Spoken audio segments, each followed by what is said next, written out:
He was just an ordinary guy, walking down the street when a random thug punched him in the head. The blow was so hard, he saw a flash of white light.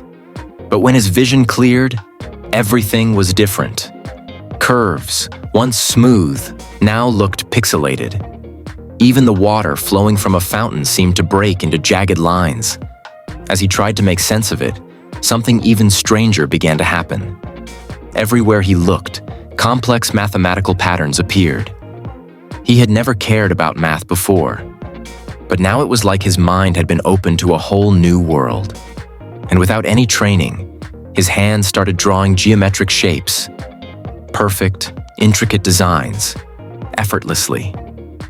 In a matter of days, he realized something incredible had happened.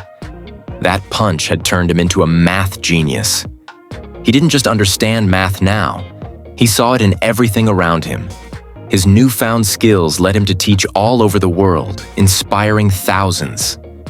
Sometimes, a single event can change everything. A moment of chaos can unlock a hidden potential within you. And for him, that one punch was all it took to discover a genius he never knew he had.